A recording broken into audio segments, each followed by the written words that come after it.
Tama na! Pati ba naman ang pintuan namin may gustong pumasok?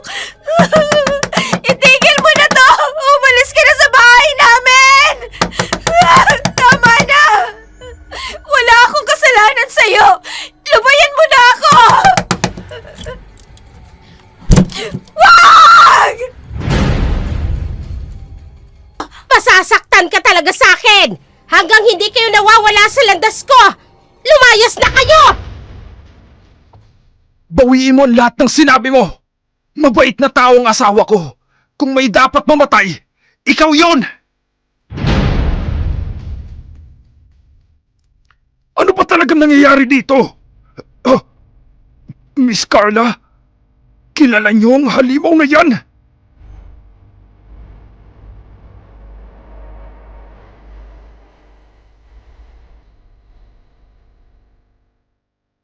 Ramon, saan ba talaga tayo uuwi? Hindi ito ang daan papunta sa amin. Nagbagong isip ko. Sa bahay ko na tayo uuwi. Ha? Hindi pa ako ganun kakomportable sa bahay niyo. Ni hindi mo pa nga ako personal na ipapakilala sa nanay mo mula nang naging tayo. Tapos, dun mo ko dadalhin? Mas lalo naman din ako sa inyo. Isa pa, mas malapit sa lugar ng trabaho ko ang bahay namin kesa sa baryo nyo. Hindi ako mahihirapang pumasok araw-araw. Ano na lang ang sasabihin sa akin ng mama mo? Uuwi ka sa inyo na may kasamang pabigat sa buhay? Huwag mong sabihin yan. Asawa na kita. Hindi ka pabigat sa akin. Kung ikaw nga hindi komportable sa bahay ko, ano pa kaya kung ako naman sa bahay ninyo? Lalong-lalo na sa mama mo. Ay, intindihin mo na lang ako. Ako ang lalaki. Tapos, sa poder mo ako makikitira? Nasa nangiya ko nun? Mas kampante ako sa bahay namin. Kaya huwag ka nang magreklamo. Pansamantala lang naman ito na wala pa tayong sariling bahay. Ay, kung alam ko lang na ganitong mapapala ko, dapat pala hindi na ako agad pumayag sa gusto mong mag-live-in tayo. Tingnan mo tuloy ang nangyayari. Pinagsisisihan mo bang pumayag ka sa gusto ko? Hindi naman sa ganon. Kung naging wais lang sana talaga ako, hindi sana agad ako nabuntis. Huwag na natin pagtalunan to.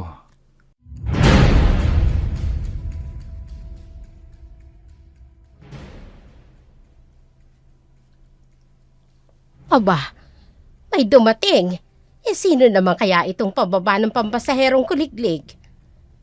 Ay, ang anak kong si Ramon, pumalik na siya!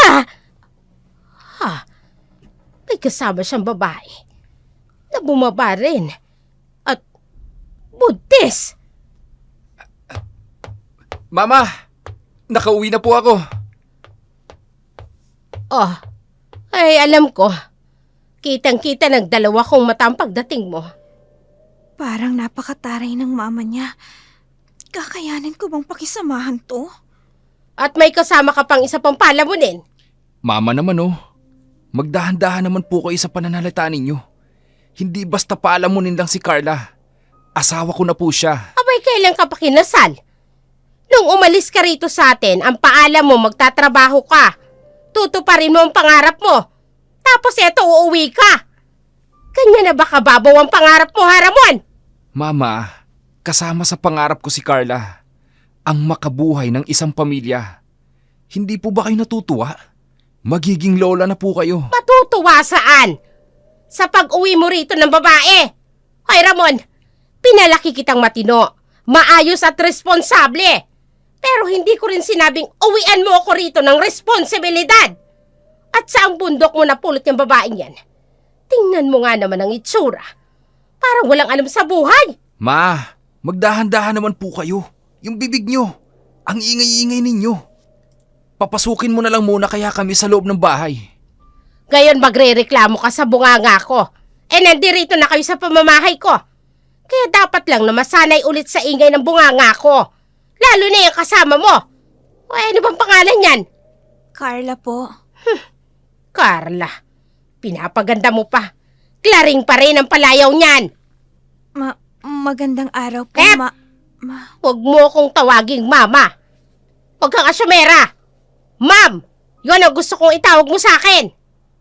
Mama, ano bang pinagsasasabi nyo? Tinatakot nyo naman ang asawa ko. Ay, oo nga. Asawa mo siya. Pero hindi ko pa siya tinatanggap bilang manugang ko. Mama, wag mo naman akong pahirapan ng ganito. O ay, sino ba nagsimula? Hindi ba ikaw? 1 taong mahigit kang nawala sa poder ko. Tapos sasabihin mo sa akin na pinapahirapan kita.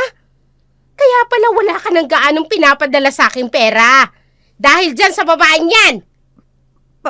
Pasensya na po kayo. Hindi ko po sinasadyang magkaganito. Ma, buntis si Carla. Wag nyo naman siyang paiyakin. Ay, kitang-kita ko naman na buntis siya. Hindi mo na kailangan sabihin pa. At saka hindi ko siya pinapaiyak. Nagsasabi lang naman ako ng totoo. Carla, huminahon ka na. Ma, humingi kayo ng pasensya sa Eh, kanya. ba't ako pa ngayon ang masama? Ako pa ngayon ang kailangan mag-adjust sa inyo. Yun nga bang sinasabi ko eh. Ikaw, 2 na yung iintindihin mo. Ako, 3 kayong dagdag pasanin. Hindi ka na naawa sa akin. Matanda na ako. Ma, pakiusap. Tama na. Wag na, Ramon. Ayos lang naman ako. Hindi. Nagsasalita siya ng masama. Kaya dapat, mag-sorry siya. Ay, ako talaga dapat ang mag-sorry? O ay di sige. Oh, pasensya.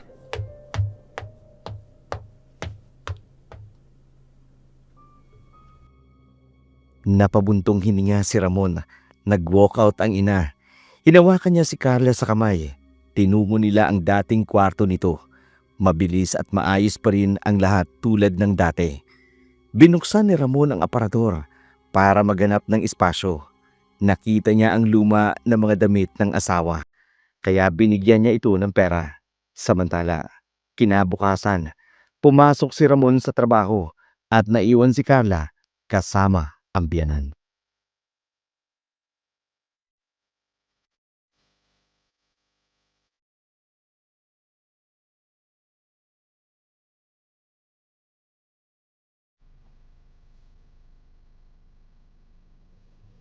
Kising na palang gaga. Akala ko'y nakahilata pa rin sa kama nila. Kanina pa nasa kwarto. Ngayon lang lumabas. Magandang umaga po, ma'am. Walang maganda sa umaga! Magtatanong lang Ano po. yon? Kasi ho, nagbabalak po sana akong pumunta sa bayan. Mamimili po ng mga kailangan ko. Mamimili. Ay, bakit? May pera ka? Meron po. Saan galing? Sa anak ko? Binigay po sa akin ni Ramon. Aba! Ay, ang galing nyo naman. Nandirito kayo sa pamamahay ko. Tapos sa'yo inientrega yung pera. Ay, akin na. Ibigay mo sa akin. Hindi ko po ito pwedeng ibigay sa inyo. Kailangan ko pong makabili ng inireseta sa akin ng doktor. Ubus na po kasi yung vitamins ko Ay, vitamins. Tinatalaban pa rin pala ng vitamins yung probinsyana katulad mo. Masanay ka naman sa gulay-gulay. Yung mga pagkain galing sa bundok. Yun ang kainin mo. Hindi mo kailangan ng vitamins. Kasi ho, bibili pa po ako ng mga damit ko. Lumalaki na po kasi ang tiyan ko eh. Hindi na po kasya mga maliliit kong mga damit. Ay, hindi problema yan. May mga duster ako dyan. Magagamit mo pa yon. Eh di pagkapanganak mo, iiwan at babalik ka na naman sa dati mong kasuotan. Mas makakatipid pa kung gagamitin mo yung ibibigay ko. Oh, akin na yung pera. Naku, hindi po talaga pwede. Magpapadala pa po ako ng pera sa nanay ko eh. Anong sinabi mo? Aba naman, ang kapal naman ng mukha mo magpadala ng pera sa magulang mo.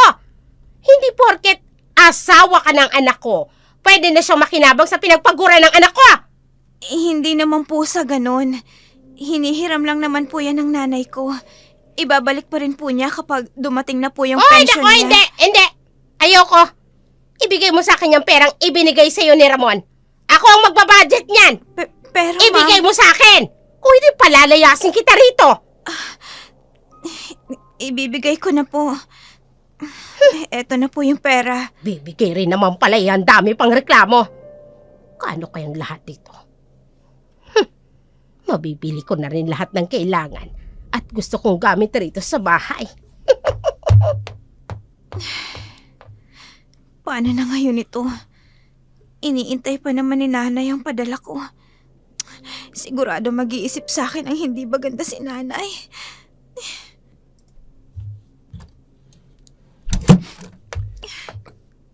Carla! Andito na ako!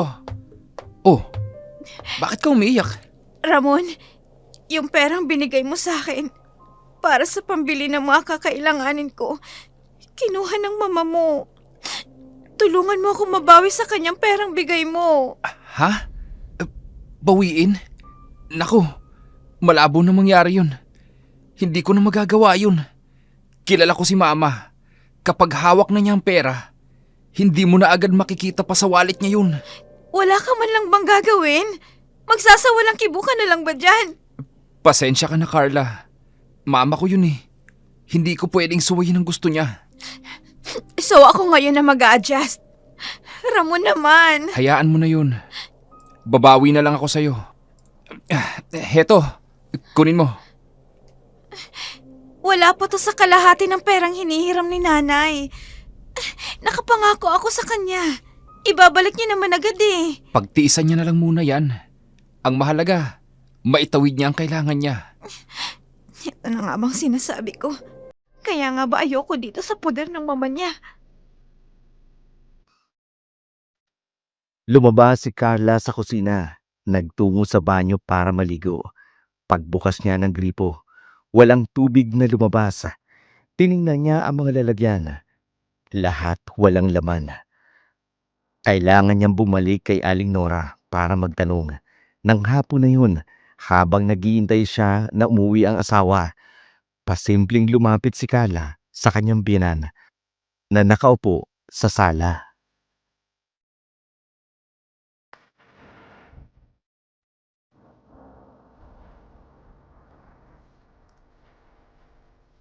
Ay, nakakainis naman. Ang init ng panahon. Ito na nga ba yung pinakayoko eh. Ma'am Nora? Ma'am, pwede ko po ba kayong maistorbo? May itatanong lang po sana ako. Ay, diyan ka magaling ano. Kikibuin mo lang ako kapag may kailangan ka. O ano itatanong mo? Maliligo po sana ako eh. Gagamit po ako ng banyo. Pwede maligo ka. Bakit mukha bang itinatago ko sa iyong banyo? Nako, hindi po. Kaya lang po naubusan ng tubig ang lagayan. Ano naman gusto mong gawin ko? Ipag-igib pa kita? Abay, siniswerte ka. Sa tanda kong ito hindi ko na kaya magbuhat ng mabibigat. Hindi ko naman po sinasabing ipag-igib niyo po ako. Itatanong ko lang naman po kung saan po kayo kumukuha ng tubig. Doon sa balon, sa likod bahay. Sige ho, mag-iigib na po ako. Abay, ganyan nga. Kumilos ka rin dito sa bahay. Hindi porket buntis ka, magkukulong ka rin sa lungganin yung mag-asawa. Hindi ka naman inutil. Opo, kaya ko naman pong umigib ng tubig na gagamitin ko. Ay, siya nga pala, naalala ko. Wala na ring lamang tubig ang tapayan sa kusina. Uy, total, mag-iigib ka na rin lang. Bakit hindi mo pa isabay yung lagayan ng tubig ng panghugas ng mga plato natin? Sabay mo na. Ho? Pero masyado pong malaki ang tapayan yung yun. Baka hindi ko po magawang mapuno agad ang Ay, lagayan. nagre-reklamo ka kaagad. Hindi mo pa nga sinusubukan. Hindi po ako nagre-reklamo. Sinasabi ko lang po na baka hindi ko po magawang mapuno dahil buntis nga po ako. Ang dami mong pasakali at palusot. Ang taong gustong makatulong, gagawin ng lahat. Ika nga nila, kapag gusto, maraming paraan. Kapag ayaw, ganyan, maraming dahilan. Sige ho, isasabay ko na lang po. Ay, mabuti naman kung ganon. Tama yan. Gawin mong kapaki-pakinabang yung araw mo. Lumabas si Carla sa likod ng bahay. Nagtungo sa balon. Kinuha ang mga timba at nagsimulang mag-igib. Ilang beses siyang bumalik para punan ang lahat ng lagayan. Samantala, pauwi na si Ramon sa trabaho. Nakita niya ang asawa na pauwi mula sa balon. Biglang nabitawan ang balde at nadulas. Agad siyang tumakbo para tulungan si Carla. Dito na nainis ang asawa. Inaway ang kanyang ina.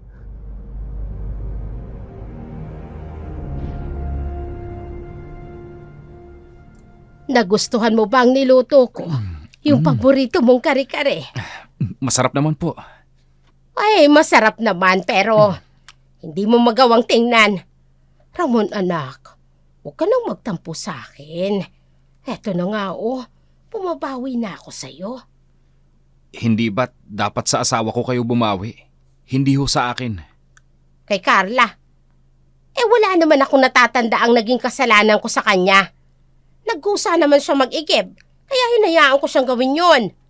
Ramon, hayaan mo ng mama mo. Tapos naman na yun eh. Hindi na tamang pag-usapan pa ang tungkol doon. Narinig mo naman ang asawa mo. Ayos lang naman sa kanya. Kaya kalimutan mo na yun, anak. Madali lang po akong kausap, ma'am. Pero sana lang po, sa susunod, huwag kayong dagdag bawas sa kwento. Dagdag bawas? Anong ibig mong sabihin?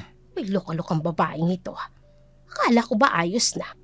Ay bakit nagpapasaring? Dapat makuha siya sa tingin. Masama na naman ang tingin niya sa akin. Babawiin ko na lang ang sinabi ko. Baka mamaya, pag-initan na naman ako. Wala. Naku, kalimutan mo na ang sinabi ko. Aba, akala mo hindi ako gaganti. Pwes, nagkakamali ka. Ay, tama. Kalimutan na lang natin yon. Bakit hindi na lang natin pag-usapan ng pamilya mo? Hindi pa kita lubusang kilala. Baka pwede mong ikwento ang tungkol sa kanila. Kumain na lang ho tayo. Masama pong mag-uusap ng hindi maganda sa hapagkainan. Masamang pag-usapan. Masama namang pag-usapan ng mga bagay na gusto kong malaman tungkol sa'yo. Ay bakit, Carla? Saan ka nga ba nanggaling? Anong uri ng pamilya ang meron ka? Oo nga. Ngayon ko rin lang naisip. Hindi ka pa personal na nagkikwento sa akin ng kahit ano tungkol sa pamilya mo. Maliban na lang sa nanay mo na madalas kong padalhan ng pera. Aba, ilang buwan na palang gatas ang baka ng nanay niya ng anak ko. Ang kapal ng pagmumukha. Walang anumang espesyal sa pamilya namin. Maliban sa nakatira kami sa malayong sitio na kung tawagin ay Luntawan. Ay, doon ka pala nang galing na babae ka. Nakakatuwa ka naman, Ramon. Mag-aasawa ka na rin lang. Galing pa sa kabundukan yon. Ano ka ba naman, anak? Totoo ba yan? Bakit ngayon mo lang nabanggit sa akin yan? Ha? Hindi mo naman kasi natatanong eh. At isa pa, inisip kong hindi na mahalagang pag-usapan ng mga bagay na yun. Hindi mahalagang pag-usapan? Natural pamilya mo yun. Kailangan kong malaman ang kahit anong tungkol sa kanila. Intindihin mo na lang ang asawa mo. Baka nga naman kasi may kakaiba sa pamilya mo. O di naman kaya pamilya kayo ng mga abnormal. Hindi kaya. Anong sabi niyong abnormal? Huwag niyong pagsalitaan ng ganyan ng pamilya ko. Ito naman, napag-uusapan lang naman natin. Nagbibiroan lang naman tayo. Hindi po magandang biro yan. Ay naku, Carla. Masyado kang OA. Huwag kang laging seryoso. Abay, nakakapangit yan. Huwag kang ganyan. Baka maapektuhan ang pinagbubuntis mo. Huwag ka na sumimangot dyan. Hindi ako papayag na pumangit ang anak ko. Kaya itigil mo na yung pagmamaktol mo. Mas iniisip mo pa talaga yan kesa sa nararamdaman ko, Ramon. Hindi ako basta nagmamakto lang. Nasasaktan ako sa sinasabi ng mama mo. Nagbibiro lang talaga si mama. Huwag mo na lang siyang intindihin. Kung ayaw mo kasing pinag-iisipan ka ng masama, abay sabihin mo sa amin ang totoo. Ma, tama na yan. Sige na, Carla. Pumunta ka na lang muna sa kusina. Ipagtimpla mo na lang muna ako ng isang tasa ng kape. Huwag mo nang intindihin ang sinabi ni mama sa'yo. Sige, Ramon. Oy, Ramon, ano ka ba? Hindi mo man lang ba kinilala muna ng gusto yung buntis na yan? Baka nga talagang may lahing abnormal yung asawa mo. Mangilabot ka nga. Nagpatira ka pa rito sa pamamahay ko, nagsinto-sinto. Pwede ba, ma? Huwag mo akong takutin. Oo, wala akong alam sa pamilya niya. Pero huwag mo siyang husgahan. Mahal na mahal ko si Carla. Magkakaanak na kami. Kung ano't ano man ang pamilya niya, hindi naman siguro sila masasamang uri ng tao. Oy, hindi ka pa rin nakakasigurado. Baka sa huli, may malaman tayong hindi maganda sa kanya. Oh, kulang-kulang. Ma, tama na sabi. Uy, Baka may naku, marinig bahala ni ka. Carla. Wala kayong karapatang husgahan ng pamilya ko. Hindi kami abnormal. Wala kaming lahing sinto-sinto. Ay, nako! Kanino bang mga aso yan? Ngayon pa talaga sila nag-ingay ng ganyan? Uy, tingnan mo. Pati mga hayop, ramdamang nakakakilabot na bagay sa pag-uusap natin. Ma, huwag kang paranoid. Tama na yan. Gabi na oh. Itulog na lang natin yung pang-aasar mo sa asawa ko. Matapos nila maghapunan, nagkanya-kanya sila ng punta sa kanilang mga kwarto. Humalukip-kip na lamang si Carla sa pinakasulok ng kanilang higaan. Pilit niyang binabaliwala ang sama ng loob na hatid sa kanya ng pagbibirong iyon ng kanyang biyanan. Maghahating gabi na nang biglang makarinig si Carla ng malakas na kaluskos sa bubungan ng kanilang bahay. Napabalikwas siya ng bangon nang bigla niyang marinig ang kakaibang tunog na lika ng ingay na yun.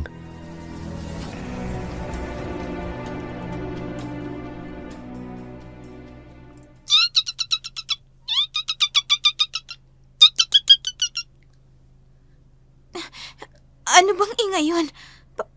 Parang galing sa bubungan namin. Ang baho! Saan galing ang amoy na yun?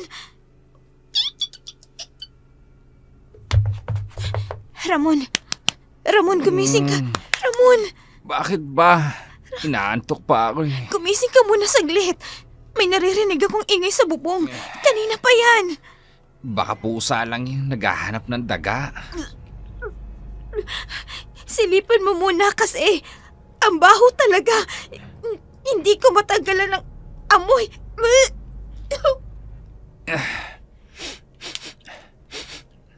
Wala naman ah. Dala lang yan ang pagbubuntis mo. Huwag kang praning. Ha? Sa bubong ba talaga natin yan? Sinasabi ko na nga sa'yo kanina pa. Si mama yun ah. Sa kwarto niya. Diyos ko, Dito ka lang ah. Hintayin mo lang ako rito. ayoko. Sasama ako. Ayoko mag-isa. Ma, ano nangyari? Ramon! May nakita akong malaking hayop. May anino!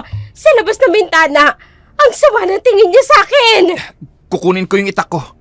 Tumabi ka muna kay Carla. Ay, ayoko nga. Dito ka lang. Ikaw lang ang gusto kong kasama ko rito sa kwarto ko. Ayoko makatabi ang buntis mong asawa. Baka dahil sa kanya ginagambala tayo ng mga itim na anino na nagpakita sa akin. Ho? Bakit pati po ako nadamay? Ay, nagtatanong ka pa kung bakit. Malamang buntis ka. Mabango para sa kanilang amoy mo. Ay! Ayan na naman sila! Ay, nakita mo na. Nagagalit na siya sa atin. Gustong-gusto talaga nila yung batang nasa sinapupunan mo. Dapat talaga ikaw ang ipalapa sa hayop na yun eh. Wala ka namang kwenta. Huwag mong hidamay ang anak ko sa init ng ulo mo. Walang kasalanan ng bata sa kahit kanino man sa inyo. Ma, anak ko yung ipapalapa mo. Tumigil ka nga. Kung ganon, itaboy mo na lang palayo ang aninong yon. Kung ayaw mong ipain ko yung asawa mo sa labas. Ho? Oo na, gagawin ko na. Manahimik na kayo. At para matigil na rin yung pandadamay mo sa anak ko sa aninong yan. Naglakad palayo si Marta. Sumusulya pa rin pabalik sa pintuan. Hindi pa siya nakalalayo nang makita si Carla na pauwi mula sa pagguha ng gulay. Nagtago siya sa likod ng puno. Pinanunood ang dalaga. Narinig niya ang matalas na boses ni Nora sa loob. Samantala, pumasok si Carla sa bahay. Nadala ang mga gulay na lulutuin.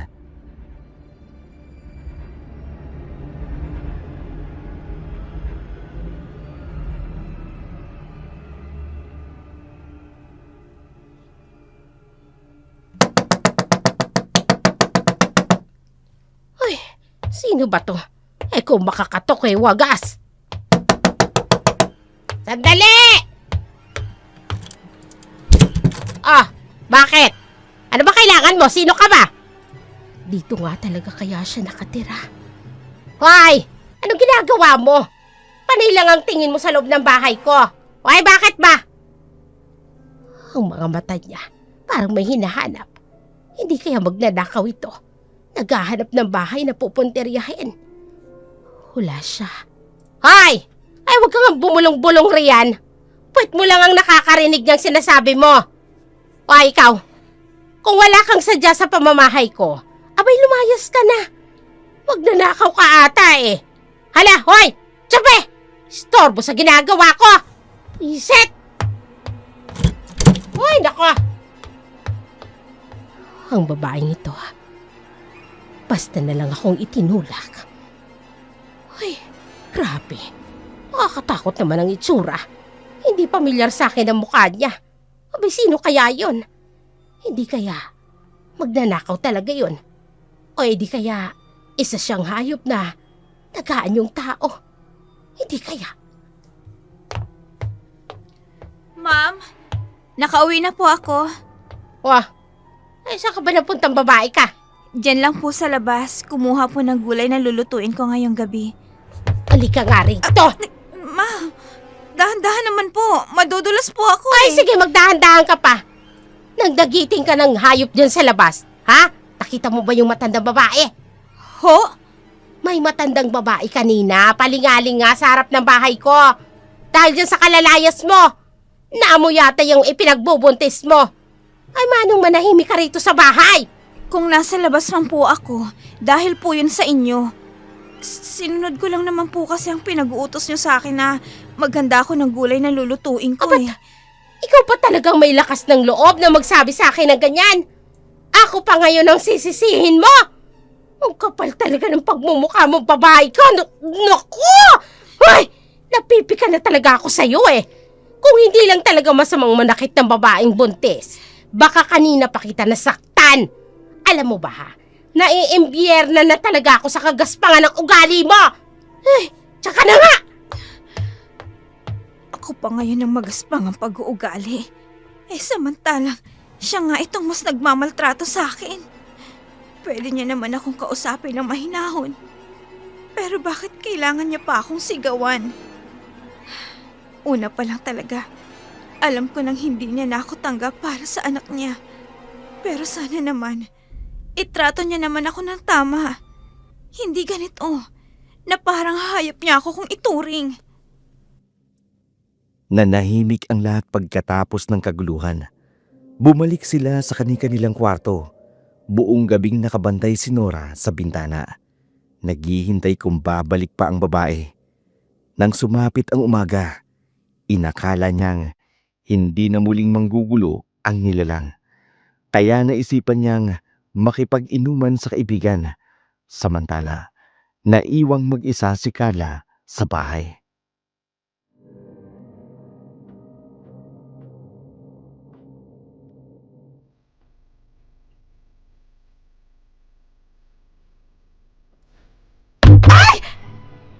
Anong ingay yun? May bumagsak sa bubungan namin! Diyos ko! Ngayon ka pa talaga ulit bumalik! Kung kailan naman ako lang mag-isa rito!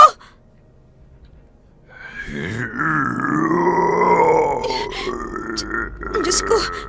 Ito siguro yung sinasabi ni Aling Nora na nambubulabog sa amin nung nakaraang gabi. Ano nang gagawin ko?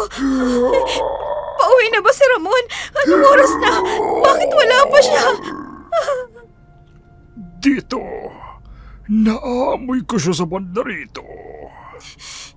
Hindi ako dapat lumikha ng ingay. Malalaman niya kung nasan ako. Panay ang kaluskus niya ng bubungan. Saan ba ako nito pupunta? Ay, Diyos ko, protektahan niyo po ako. Tama na! Pati ba naman ang pintuan namin may gustong pumasok? Itigil mo na to! Umalis ka na sa bahay namin! Tama na! Wala akong kasalanan sa'yo!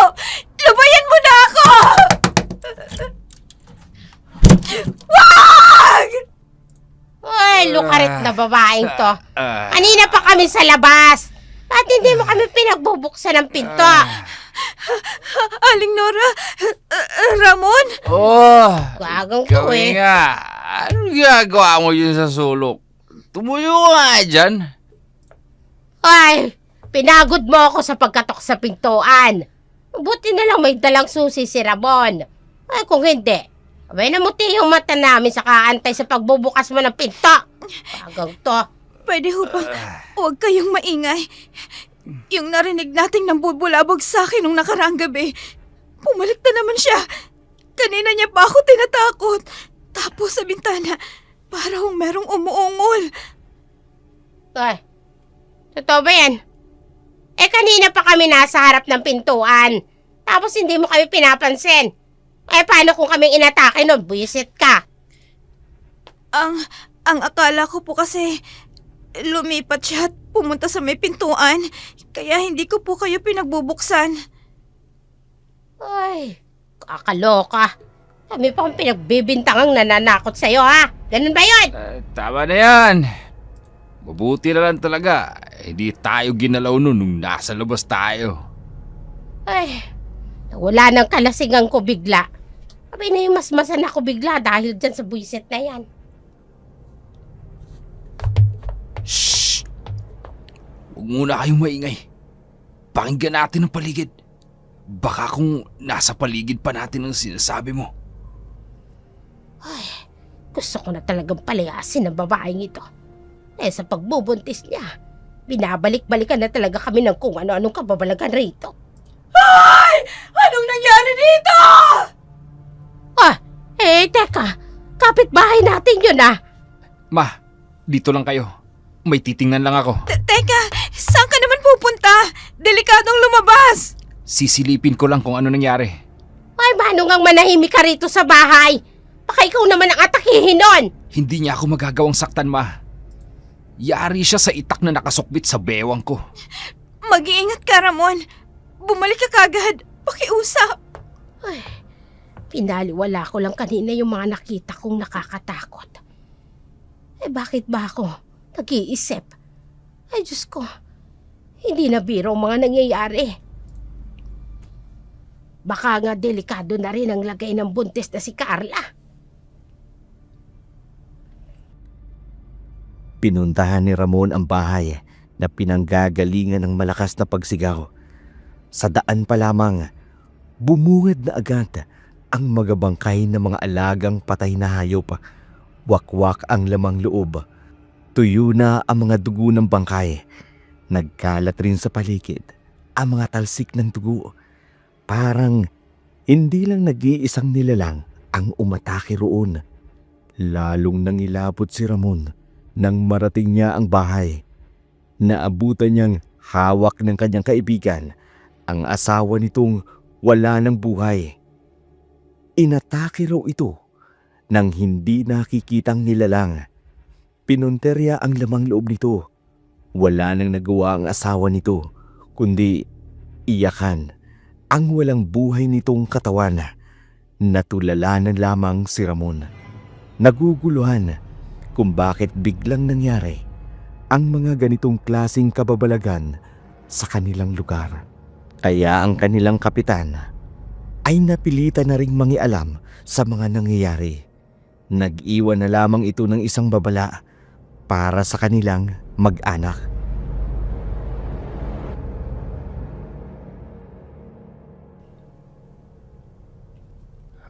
Oh, paano? Babalik na kami sa barangay. Kailangan naming ituloy ang pagroronda. Kaya kayo, mag-iingat na kayo sa paglalabas-labas ninyo. Lalong-lalo na yung asawa mo, Ramon, ha? Ibuntis pa naman. Opo, Kap. Salamat po sa paalala. Ay, mabuti na lang talaga. Nandyan si Kap. Laging nakaantabay na tumulong sa atin. Eh, pero nakakatakot na talaga rito sa atin, ano? Ang daming pangyayaring kababalaghan.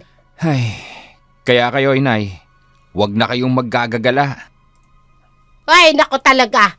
Simula sa araw na ito, hindi na talaga ako makikipag-party sa labas, lalo na kapag gabi. Abay, delikado na. Ngayon nyo lang naisipan kung kailan may namatay na. Ay, sino ba naman kasing mag-aakala na may mangyayaring ganito sa bayan natin? Sa tagal ko nang naninirahan dito, ngayon lang nangyari to. Oh, sa tono naman ho ng pananalita mo, parang may gusto ka na namang pagbintangan. Uy, hindi naman ako sa namimintang. Naghihinala lang. Ma, kanino na naman? Ay, ayoko na sabihin. Magsasalitaan mo na naman ako na hindi maganda. Gusto ko lang talagang isisi ang lahat ng ito sa Carlang ito eh. Simula nang dumating ang babaeng ito, puro nakababalaghan ang nararanasan ko sa pamamahay ko. Ang tiyan ko, bakit biglang kumalaw? Aray, Ma, nanahimik ka na dyan. Iyang mata ninyo, umiikot na naman ang pasalubong.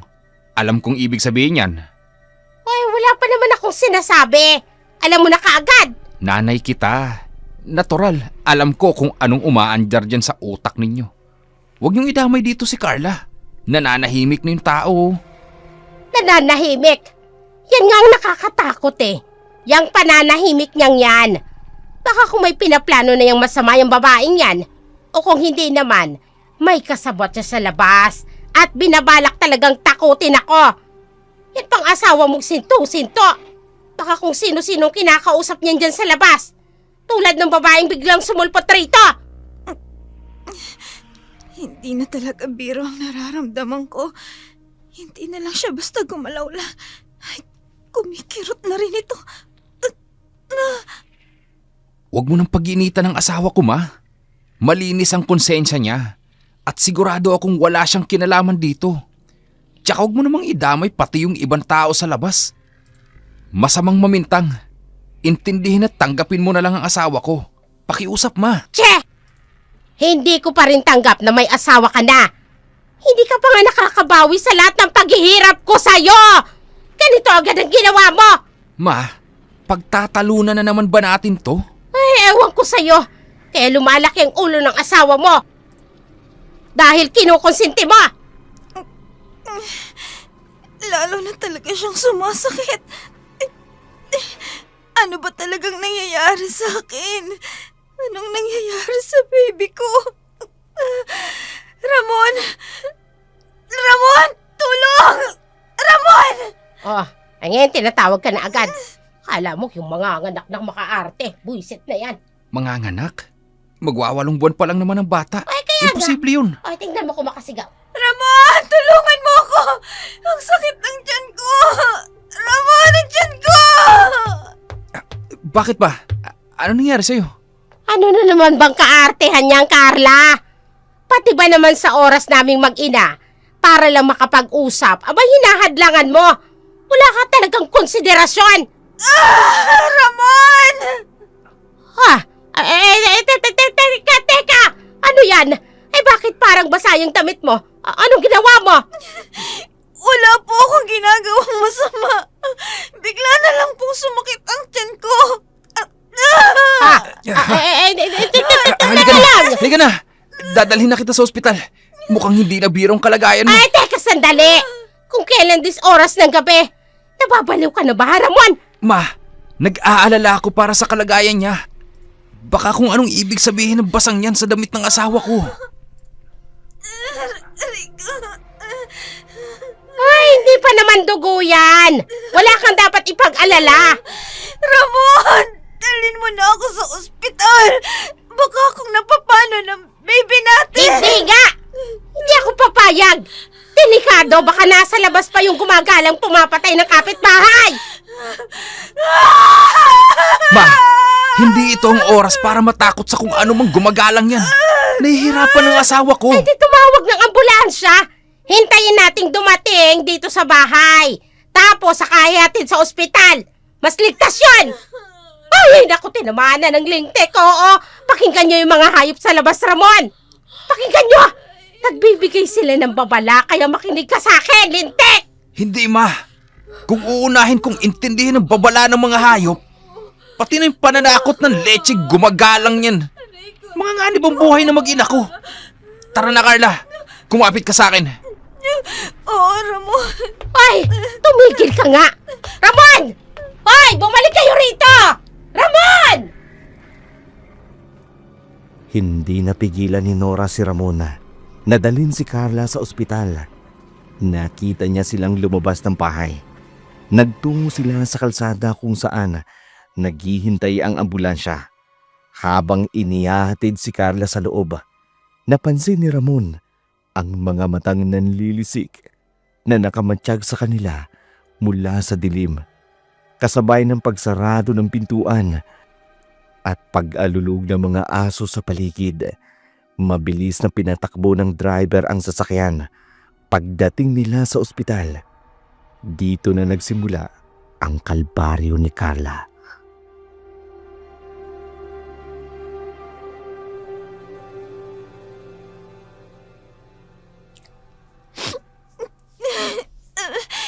Diyos ko, ang baby ko, ano na ba talagang nangyayari? Kumalma ka na, Carla. Titingnan ka na raw ng doktor. Tatagan mo ang loob mo. Para sa anak natin, gagawin ko. Basta iligtas lang nila ang baby natin. Magandang gabi sa inyo. Ako si Dr. Santos. Sabihin niyo sa akin, ano nangyari sa asawa mo? Dok, magandang gabi po. Wala pong masamang nangyari sa misis ko, pero biglaan na lang raw po gumalaw at nananakit ang kanyang tiyan. Dok, tulungan niyo po ako. Pakiramdam ko po, gusto nang lumabas ng bata. Mister, ilang buwan na ba ang pinagbubuntis niya? Kung hindi po ako nagkakamali, 8 buwan po. Hindi pa, Ramon. 2 linggo pa bago mag-8 buwan ang bata. May record ako ng check-up ko. Napakaaga para maipanganak mo ang bata. Sige, titingnan natin ang kalagayan mo sa loob. Mister, may iwan na po kayo rito sa labas. Kami na pong bahala sa misis nyo. Opo. Carla, andito lang ako. Huwag kang mag-alala. Hihintayin ko ang paglabas mo. Nurse, ihanda ang emergency room. Dalian nyo! Yes, Doc.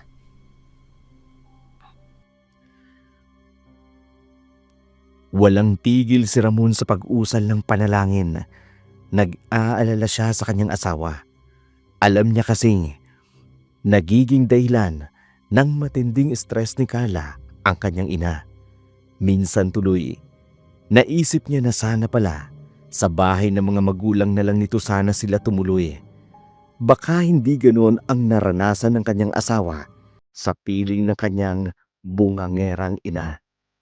Habang nasa operating room, nag-aalala pa rin si Carla. Hindi mawala sa isip niya ang minsang babala sa kanya ng kanyang ina. Kakaiba talaga ang bloodline nila. May history ng kanilang pamilya ang pagkakaroon ng kamatayan ng hindi inaasahan. At yun ang hindi niya lubos maunawaan. Bakit may ganong klaseng history ang kanilang pamilya?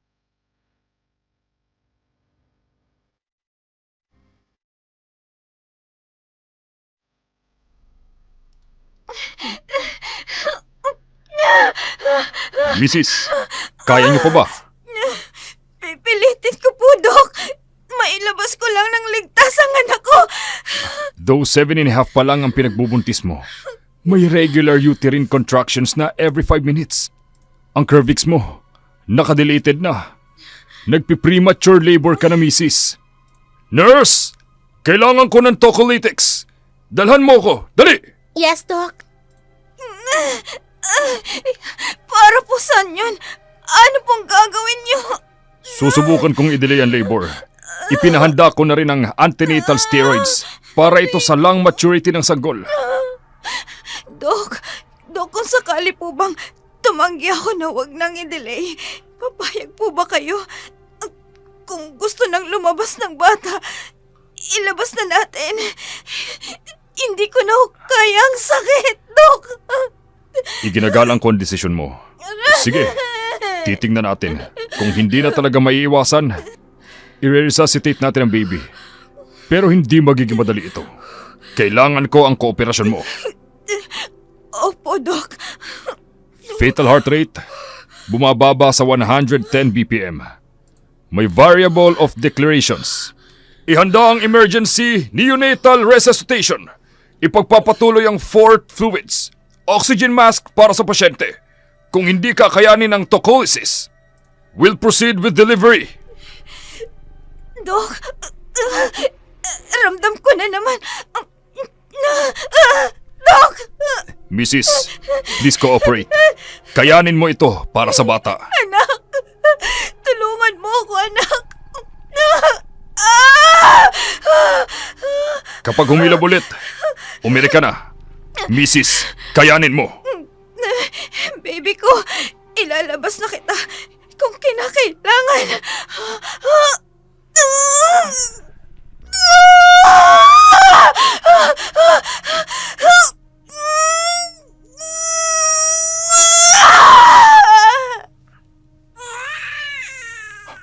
Ha? Diyos ko! Premature baby nga siya.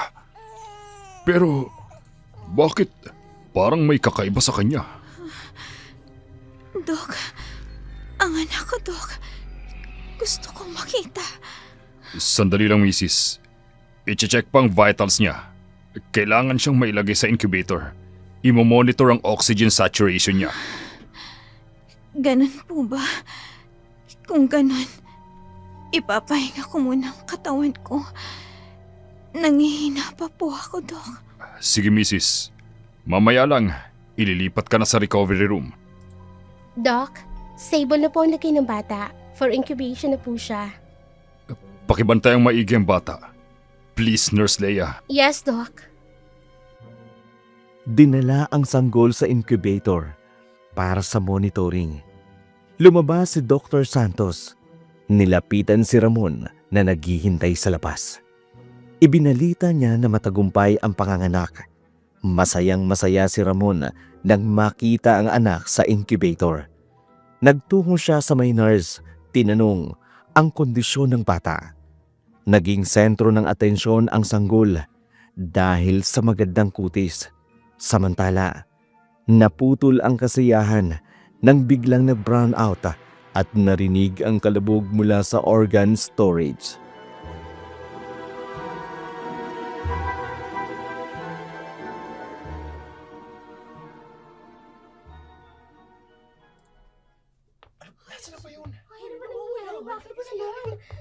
Doc!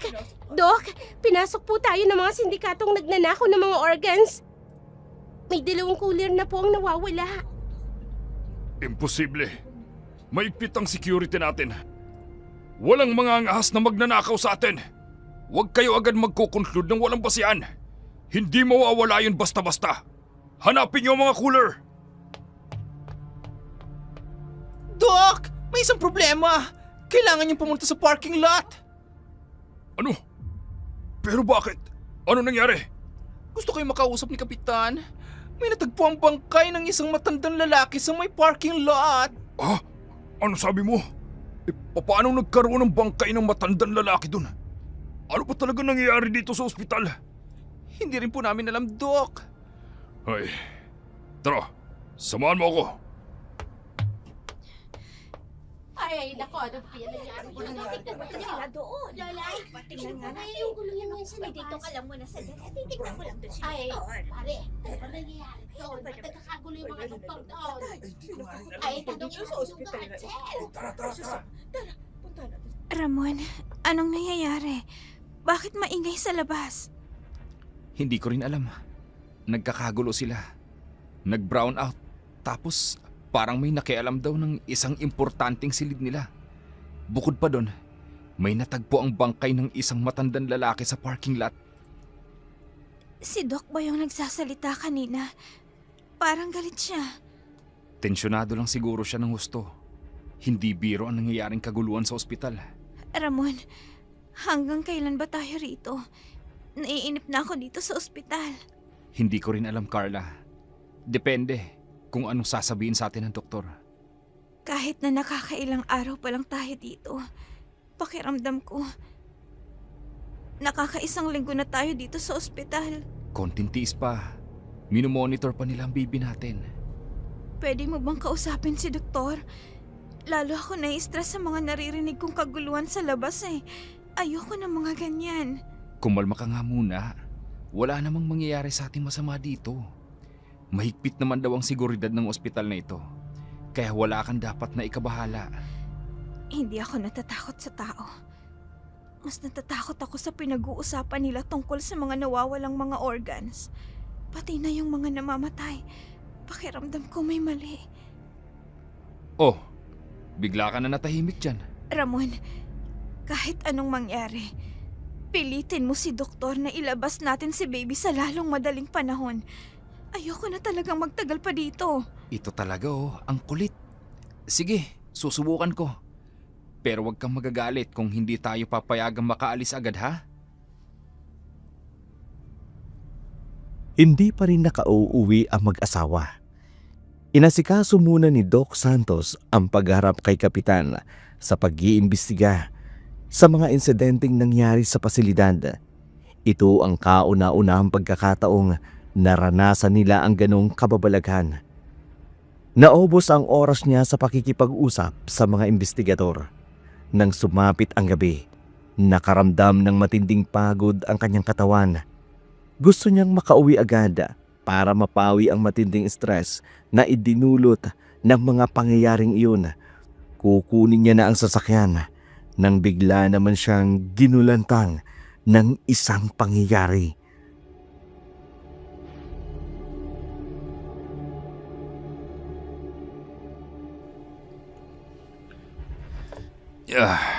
Nakakapagod. Ngayon lang ako ulit inabot ng madaling araw. Ang dami kasing gawain. Hindi lang pasyente ngayon ang iniintindi ko. Pati na yung mga nawawalang cooler sa organ storage room. At yung insidente ng namatay na matanda. Ano na ba talaga nangyayari sa ospital na to?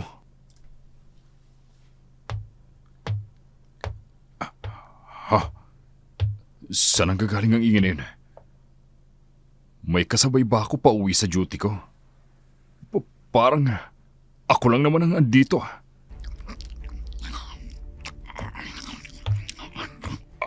Anong ingay yun?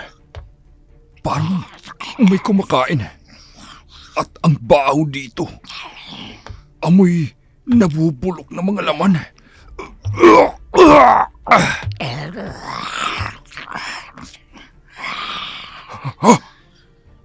Ungol naman ngayon ang naririnig ko.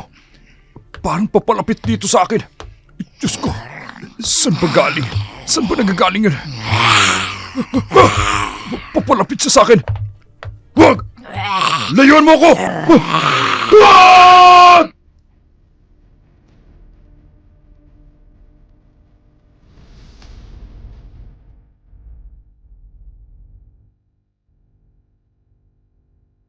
Kitang-kita ni Doc Santos ang mabilis na pagtakbo nito mula sa kanang bahagi ng parking lot papatawid sa kanyang harapan. Inakala pa nga sana niyang aatakin siya nito pero mabilis lang itong tumakas palayo. Kitang-kita ni Doc Santos ang mga mata nitong nanlilisik, maging ang maliit na katawan nitong mabalahibo. Mabuti na lang, mabilis siyang nakaiwas. Baka kung nadamban pa siya nito. Agad siyang tumayo sa kanyang pagkakabagsak, pumunta sa sasakyan at umalis sa parking lot. Yun ang kauna-unahang pisikal na engkwentro niya sa nasabi ng maliit na nilalang. Tinawagan niya ang nurse, sinabing papuntayin ang security sa parking lot. Tingnan kung naroon pa ang nakita niyang nilalang.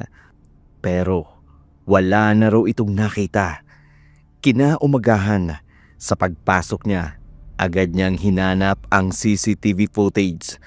Gusto niyang malaman kung ano ba talaga ang nangyari sa pasilidad.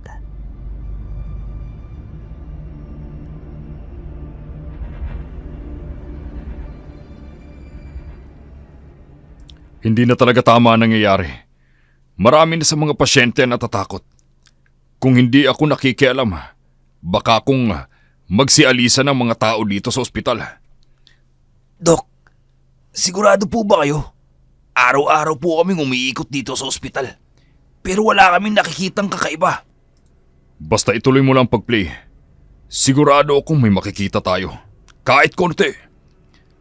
San ka ba talaga nagmula? Bakit mo ginugulo ang ospital na to? Dok, tingnan niyo mabuti ang kuwang ito. Chief, irawin mo ng konti at bagalan mo ang speed. Totoo ba yan? Isang maliit na maitim na nilalang na pakalat-kalat sa loob ng ospital. Ang bilis nitong kumilos. Hindi taong isang yan. Isa ata yung aswang. Siguro nga. Maniniwala ka ba?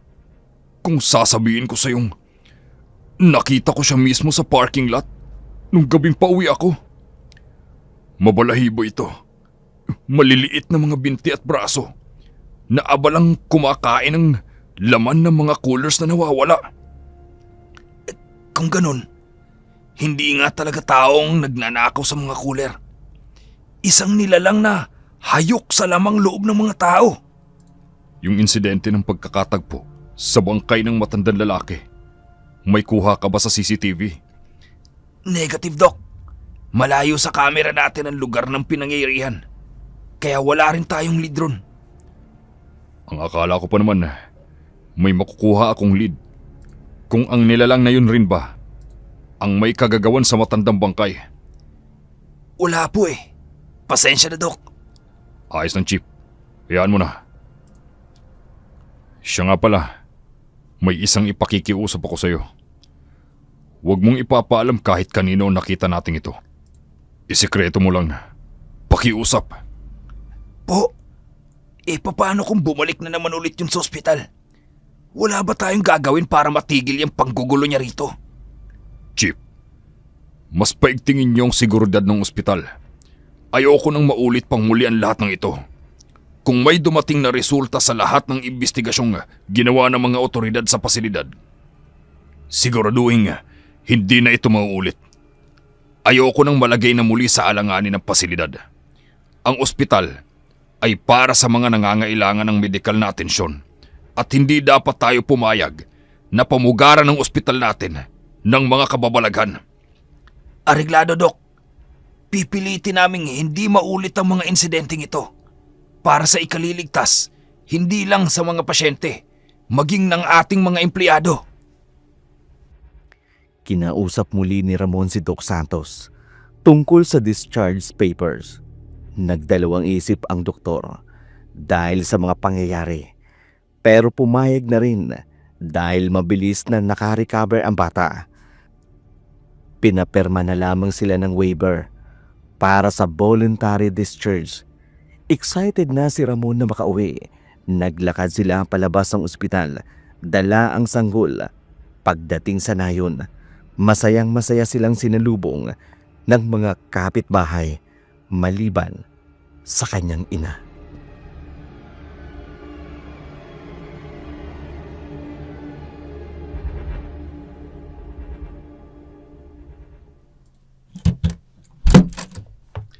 Ma, andito na po kami. Umuwi pa kayo! Mga walang utang na loob! Ma, bakit po? Ano namang kasalanan namin? Tapos nyo akong iwan rito ng biglaan? May pagmamalaki pa kayong bumalik ngayon? Pasensya na po, Ma. Hindi kasi naging madali ang sitwasyon ni Carla. Patawarin niyo po ako. Patawarin! Alam nyo ba kung anong dinanas ko rito sa bahay na mag-isa? Halos mabaliw ako rito. Kung ano-anong kababalagang naranasan ko sa pamamahay na to. Hindi ako pinapatulog ng pesting alulong ng mga hayop. Pagkatapos, kung ano-ano pang ungol ang naririnig ko. Laging may nababalita ang patayan ng mga alagang hayop sa labas. Kulang na lang, ako ang patayin at lapain ng mga nanggugulong yon. Ma, kalma. Andito na nga po kami, oh. Umuwi na kami. Para may makasama ka na. Anong kami? Ikaw lang sana, Ramon, ang gusto kong umuwi rito. Ayoko talaga sa babaeng yan. Simula nang dumating siya rito, hindi na nawala ang salot sa lugar na ito. Pinaghihinalaan na siya ng mga tao. Nakampon niya ng demonyo. Huwag niyo naman po akong pagsalitaan ng ganyan. Hindi po ako kampo ng demonyo. Wala akong kinalaman sa mga nangyayaring dito sa bahay. Ma, Ilang beses ko bang sinasabi sa inyo na walang kinalaman si Carla sa lahat ng nangyayari dito? Itigil nyo na yung pamimintang ninyo sa kanya. Hindi na kailanman mawawala yung masamang kutob ko sa babaeng yan. Kahit ano pang sabihin mo at pagmamalinis mo sa kanya, isa pa rin siyang salot para sa akin. Ma, itigil mo na yan. Nagtatampo ka lang sa akin. Bakit hindi mo na lang tingnan ang apo ninyo? Ayan siya oh. Hindi ba? Napakaganda niya. He! Ayoko! Ayokong silipin ni Anino ng batang yan. Wala akong apo na may lahing abnormal. Ayokong makitang mag-inang yan. Kung ayaw mong palayasin rito ang babaeng yan, ako ang iiwas sa kanila. Ay, naku! Diyan na nga kayo. Ramon, Hayaan mo na si Mama. Mainit lang ang ulo nun. Iba ang nakikita ko sa kanyang mga mata. Mas panatag siya ngayong may kasama na siya dito sa bahay. Hindi lang niya masabi ng tuwid sa atin. pero bakit pati si baby? Bakit pati siya pinagdidiskitahan niya? Tanggap ko naman na ayaw niya sa akin. Pero wag niya naman sanang idamay si baby. Huwag mo nang intindihin ang mga sinasabi niya. Kabaliktaran nito ang totoong nararamdaman niya. Hindi niya man masabi sa atin ng harapan. Pero ang alam ko, masaya siyang nakauwi na tayo. Napawi na ang pag-aalala niya sa kanyang pag-iisa. Hindi niya man aminin. Kahit papaano, nasanay na siyang naririto tayo sa bahay niya. Kaya huwag ka na mag-alala ha. Huwag kang magpapa-apekto sa lahat ng mga sinasabi niya. Ang gawin mo, magpalakas ka dahil aalagaan mo pa si baby. Hindi pwedeng magpadala ka na naman sa stress. Madidede na naman ang anak mo yan. Oo nga, tama ka Ramon. Kung hindi lang talaga dahil sa inyong mag-ina, baka nga matagal na talaga akong umalis dito. Sa paglipas ng mga araw, nawala na ang kwentong katatakutan mula nang umuwi si Carla. Nang hinala pa nga ang ibang pasyente at mga empleyado rito na may kinalaman sila sa pagpapalaganap ng katatakutan sa pasilidad. Mariin naman itong tinutulan ni Doc Santos. Hindi niya nahahayaang muling guluhin ng anumang kwentong kababalagan ang katahimikan ng ospital. Hindi na rin sila maaring mambintang sa mga bagay na wala namang kasiguraduhan. Kaya nagsagawa siya ng public announcement na walang katotohanan ang lahat ng mga nangyari. Nakinig naman ang lahat, muling nanumbalik ang katahimikan ng buong facility. Samantala, sa tahanan naman ni Aling Nora. Mama, ano pong nangyari? Bakit bigla niyo pong isinara ang pinto? Ilak mo ang pintuan. Lagyan mo ng kantado, bilis! Ho? Pero bakit ho? May sumusunod sa akin. Maitim na anino. Tumatalon-talon sa bubungan. Hinahabol ako. Kitang-kita ko ang marka ng dugo. Yung bakas ng mga kuko sa paligid. Sinusundan niya ako hanggang rito sa pag-uwi ko. Ano po ba sinasabi niyo? Mo na! Pero ma, maliwanag pa po sa labas. Hapon pa lang po. Paano pong magkakaroon ng anino ng ganitong Kitang-kita oras? nga ng dalawang mata ko ang anino. Nakasunod sa akin. Ako talaga ang pakay niya. Teka, sandali. Ay, bakit ba ako nagpapaliwanag sa'yo? Ano gusto mo, ha? Palabasin na nagsisinungaling ako, ha, Carla? Pero, ma'am, hindi ho. Hindi naman po sa ganun ang ibig kong sabihin. Pinapaliwanag ko lang po na imposible po ang mga sinasabi ninyo. Dahil sa pagbabalik ninyo, lalong lumala ang pagpaparamdam sa akin. Dito pa mismo sa bahay ko. Pinabalik-balikan na naman ako ng nakakatakot na ungol na yon at ng kaluskos. Kasalanan yung dalawang to eh. At isa pa, huwag mong ipamukha sa akin na nagsisinungaling ako dahil doon sa lahat ng nararanasan ko.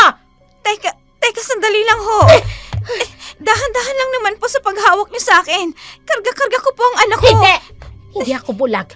Kaya huwag mo kong pagbibintangan na nagsisinungaling ako. Pero ho, madam, Ano? hindi ko po kayo pinagbibintangang sinungaling. Bitawan niyo lang po ang braso ko. Nasasaktan na ho ako. Ikaw ang nagsisinungaling. Hindi ka tao. Isa kang salot! Kampong kayo ng demonyo! Pati ang anak mo!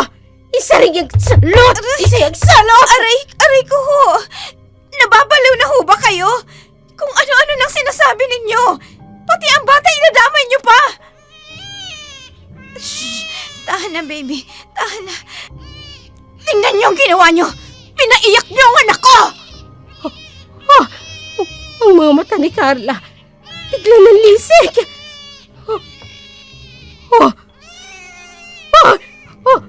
Nakakatakot ang tinig niya. Ilayo mo sa akin yan. Iisa yung demonyo! Ramon! Itapon mo ang batang ito!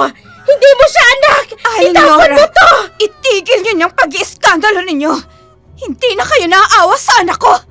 Pati sa sarili niyang ama, sinisiraan niyo! Napakasama ninyo! Wala kayong karapatang pagsalitaan siya ng ganyan! Manahimik ka! Dahil sa'yo, nagulong buhay naming mag-ina. Hindi ka na dapat nakilala ng anak ko. Ayoko talaga sa'yo! Matagal ko nang alam na ayaw niyo sa akin. Pero sana, ipinaunawan niyo muna sa akin kung bakit. Hindi yung nanguhula ako kung bakit niyo ako minamaltrato ng ganito. Sobra ng pagmamalupit niyo sa akin. Pati ang anak ko, nasasaktan na sa mga sinasabi't ginagawa ninyo. Eh kaya nga ako ganito sa'yo eh. Dahil tuluyan mo nang inagaw sa akin ang anak ko. Siya na lang ang natatanging meron ako. Mula nang iwan ako ng asawa ko. Kaya nga masama ang loob ko nang dumating kayo rito na dala-dala ka niya. Ngayon, ayan, nandyan na yung batang yan. Eh gusto ko, ako lang ang mundo niya. Ako lang ang mahalaga at ako lang dapat ang babaeng mahal niya. Pero dahil sa nakilala ka niya at nabuntis ka, yung sanggol na yan, sa inyo na napunta lahat ng atensyon niya. Yun ang dahilan kung bakit ayoko sa'yo. Ayoko may kaagaw ako sa anak kong si Ramon. Akin lang dapat siya. Kung ayaw niyo sa akin, mas ayaw ko rin sa inyo. Sawang-sawa na ako sa lahat ng pagmamalupit niyo sa akin. Kung sa ikatatahimik niyang pag-alis ko sa poder ni Ramon, gagawin ko yun. Huwag niyo lang idamay na yurakan pati ang pagkatao ng anak ko.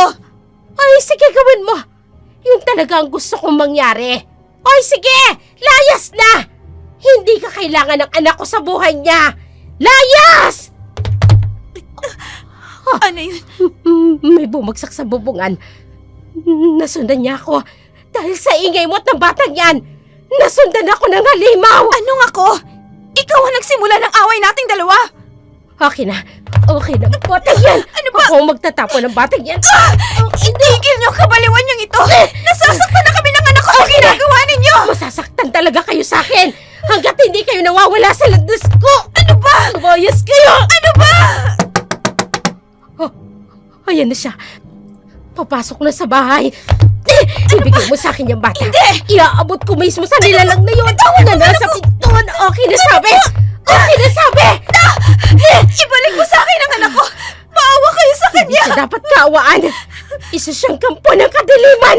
Ibalik mo siya sa akin. Pakiusap. Ibalik mo ang anak ko. Hoy! Ikaw na nasa likod ng pintuan yan. Kunin mo ang batang ito. Siya ang bihagin mo. Patahimikin mo ang buhay namin ng anak kong si Ramon. Anong ibig sabihin nito? Huh? Ikaw! Hindi inaasahan ang bisitang darating sa kanilang bahay. Ang babaeng minsang pinanghinalaan ni Nora na magnanakaw at maligno, si Marta. Agad na kinuha ang sanggol na nakabalot sa makapal na lampin na hawak ni Aling Nora. Ibinalik niya kay Carla. Pagkabigay sa bata, tumalikod at naglakad ito pabalik kay Nora. Ayaw ni Carlang mailapit pa kay Nora ang bata sa kanila para hindi na madamay pa sa gulo ang bata. Saglit namang inilapag ni Carla sa upuan na nasa tabi ang sanggol. Natigilan si Carla sa kanyang kinatatayuan, kinakabahan sa maaring gawin ni Marta.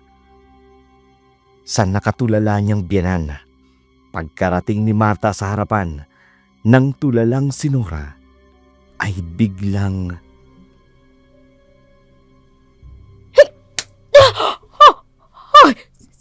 Sinampal mo ko! Para yan sa lahat ng pang-aalipustang ginawa mo para sa anak ko. Hindi ka na kontento. Pati ang apo ko ay dinadamay mo. Ha? Ikaw! Ikaw yung babaeng madalas kong makitang umaali-aligid sa bahay ko. Ikaw rin siguro yung aninong madalas manakot sa akin. Anong ginagawa mo, ha? Bakit mo ko tinatakot ng paulit-ulit, ha? Wala akong alam sa sinasabi mo na aninong nananakot sa'yo. Likot lang yan ang imahinasyon mo. Masyado kang nababaliw sa lahat ng mga nakikita at naririnig mo. Inay, wag yun na siyang patulan. Hindi na niya alam ang ginagawa niya. Pabayaan mo na lang ho siya, inay. Nasampal yun na ho siya kanina. Huwag niyo nang saktan ulit ang biyanan ko. Ipagtatanggol mo pa rin na matandang yan? Sa kabila ng lahat ng ginagawa niya sa'yo. Kahit ano pa hong ginawa niya sa akin, biyanan ko pa rin ho siya. Kailangan ko siyang unawain at intindihin. Unawain at intindihin. Alam mo ba dahil sa ginagawa ng babaeng yan, nagkaroon tayo ng mas matinding problema. Ano pong ibig niyong sabihin? Hoy! Huwag niyo akong tratuhin parang estatwa lang rito sa pamamahay ko. Pambabastos yung pambabaliwala ninyo sa akin! Nay! Ang bintana sa kusina! Carla! Dapa! Ay! Sinong? Hindi! May pumasok na nilalang! Ay! Nako! Kilos na, Carla. Wala nang oras para magpaliwanag. Halika rito! Ay! Bakit ako? Ano ba kasalanan ko? Bitiwan mo ako! Marami! Carla! Carla, tulungan mo ako! Ma'am Nora! Tulungan mo ako! Ay! Tulungan natin si Aling Nora! Bitiwan mo ako! Ano ba? Kalimutan mo na siya. Mas unahin mong iligtas ang buhay ninyong mag-ina. Kunin mo na ang bata. Kayo ang isusunod ng aswang na yan. Oras na matapos sila rito. Pero inay! Mas marami kang dapat na intindihin kesa sa biyanan mong yan na naging dahilan ng pinaka-problema natin. Iiwanan natin siya sa ayaw mo man sa gusto. Kasama ang apo ko. Pero inay! Kayong dalawa, tulungan niyo ako rito. Ayoko pang mamatay. Ay! Teka! Saan kayo pupunta? Ay! Tulong! Tumakbo si Carla sa upuan kung saan niya ilalagay ang lampi ng sanggol. Kinarga niya ito at kasama ni Martang tumakas sila sa likod ng bahay. Tumakas ng walang lingulikod. Narinig pa nila ang sigaw ni Nora mula sa loob. Sumasabay naman ang ungol ng mga hayop habang sila ay naglalakad sa gubat. Nakalayo na sila ng konti nang may mapansin si Carla sa hawak niyang lampin.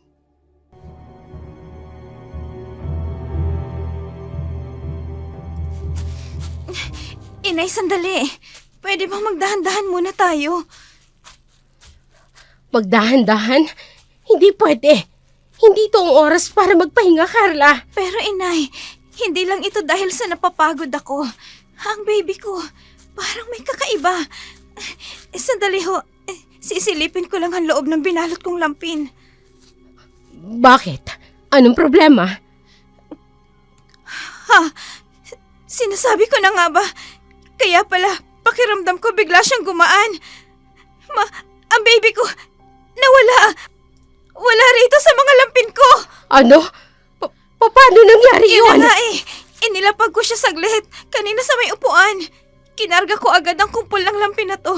Minadali mo ako makalayo sa bahay. At ngayon ko lang napansin na nawawala na ang bata. Anong sabi mo? Bakit ngayon mo lang naisipang tingnan, Carla? Binigla niyo po kasi ako hinila, inay. Nakakainis. Bakit hindi ko muna tiningnan? Ang tanga-tanga ko. Saan natin ngayon hahanapin ang bata? Teka, magsabi ka sa akin ng totoo. Ilang buwan yung iniluwal mong sanggol? Mahigit 7 buwan lang, inay. Pero ayos naman ang lahat ng vitals niya nung inilabas namin siya sa ospital. Hindi normal sa buwan ng bata ang magkaroon ng kanyang resulta. Mukhang naganap na nang mas maaga pa sa inaasahan ko ang kanyang pagbabago. Hindi ito biro, Carla. Ano hong naganap na? Ano hong ibig niyong sabihin? Anak, Nakapaloob na mismo sa katawan ng anak mo ang kapangyarihang higit pa sa aking abilidad. Napakadelikado ng kakayahan niya kumpara sa aming lahi. Lalong-lalo na sa ordinaryong tao. Kailangan natin siyang ilayo rito. Hindi siya pwedeng manatili rito sa poder ng asawa mo. Ilayo sa asawa ko. Nay, hindi pwede. Anak rin siya ni Ramon. Hindi siya papayag na ilayo sa kanyang bata. Kumising ka sa katotohanan. Hindi niyo basta magagawang alagaan ng bata na kayong mag-asawa lang. Hindi nga siya normal na tao, Carla. Anong hindi normal na tao? Ipagtapat niyo nga sa akin ang totoo, inay. May kaugnayan ba to sa bloodline ng angkan mo, inay? Tama ho ba ako? Oo, Carla. Ang anak mong nagmana ng malakas na bloodline ng aking angkan. Ng ating angkan. Pero may halo itong negatibong kapangyarihan. Dahil sa naging kondisyon mo, noong nagbubuntis ka pa lamang. Negatibong kapangyarihan? Paano nangyari yun? Mula sa pagbubuntis mo, siya ang naging resulta ng negatibong damdamin na nararanasan mo bago mo siya maipanganak. At ang mga aswang, naaakit sa negatibong ugali ng mga tao. Hinahanap nila ang anak mo bilang kanilang bagong pinuno. O di kaya'y kasangkapan ng ibang dahilan. Kung hindi natin siya ilalayo, baka tuluyang mawala sa iyo ang anak mo. Hindi pwedeng mangyari yun, inay. Tulungan niyo ho ako. Hindi mo rin naman hahayaang mapahamak ang apo mo, hindi ba? Siyempre naman. Pero pinapalaan kita, Carla. Hindi magiging madali para sa atin ang lahat. Malalakas ang kanilang puwersa. Malaki ang kaibahan nila sa ating lahi. Baka pati ikaw, mapipilitang tanggapin ang minsan mo nang tinanggihan sa akin. Inay, kahit ganoon pang mangyari, tutulong ho ako. Kung ang mga nangyayaring ito ay kapalit ng tinanggihan ko, ang paglilipat mo sa akin ang kakayahan mong yan. Kahit tuluyan ko nang tanggapin ang kapalaran ko sa pagiging aswang, gagawin ko ho. Huwag lang sa aking agawin ang kaisa-isa kong anak. Tuluyang nanahimik ang loob ng bahay pagkatapos ng huling sigaw ni Nora. Sa labas, nagsimulang magsialisan ang mga tao. Takot na pumasok para tingnan ang nangyari. Samantala, pauwi na si Ramon mula sa overtime. Nakita niya ang pinagkukumpulan ng mga tao sa tapat ng bahay. Nagtataka siya sa nakikita. Bigla niyang naalala ang mag-ina. Walang pag-aatubiling, tumakbo siya papasok. Carla? Andito na ako. Bakit ang dilim ng bahay? Ano nangyari dito? Ma? Ma, asan po kayo? Diyos ko. Ang gulo ng loob ng bahay. Ano to? Bakit may bangkay dito? Sino to? Hindi ko makita mukha niya. Hindi ko siya makilala. Sa kusina, may naririnig akong ingay. Ma!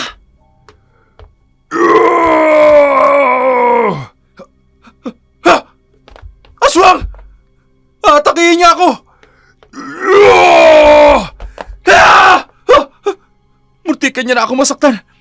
Nagawa mo pa talagang magtago sa dilim, ha? Sino ka? Anong kailangan mo? Lahat ng hadlang sa plano ko ay dapat na mamatay!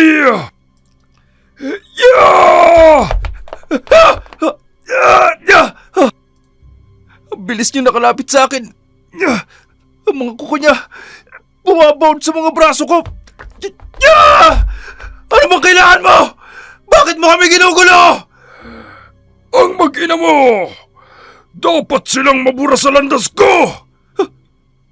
Anong sabi mo? Salot sila! Salot ang mag-ina mo! Dapat silang mamatay!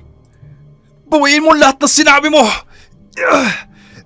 Mabait na tao ang asawa ko. Kung may dapat na mamatay, ikaw yon. Wala kang alam sa lahat ng nangyayari. Kahit ano pang sabihin mo, papatayin ko pa rin sila sa ayaw at sa gusto mo. Hindi ako papayag. Dadaan ka muna sa akin. Yeah! Uunahin talaga kita. Isusunod ko sila. Oras na mawala ka sa landas ko. Yeah! Yeah! Yeah! Ang lakas niya talaga. Kailangan ko lumaban para sa pamilya ko. Humanda ka! Yeah! Oh! Nahawakan niya ako sa leg. Lalagutan kita ng hininga. Pagkatapos, uubusin ko lahat ng dugo mo sa katawan. Kahit madilim, kailangan kong makilala kung sino kang halimaw ka. Ang mga mata niya, pamilyar sa akin. Hindi pwede to. Ikaw! Nakilala niya ba ako? Hindi ka pwedeng maging hadlang sa akin. Ang mabuti pa, ganito ang gagawin ko sa'yo.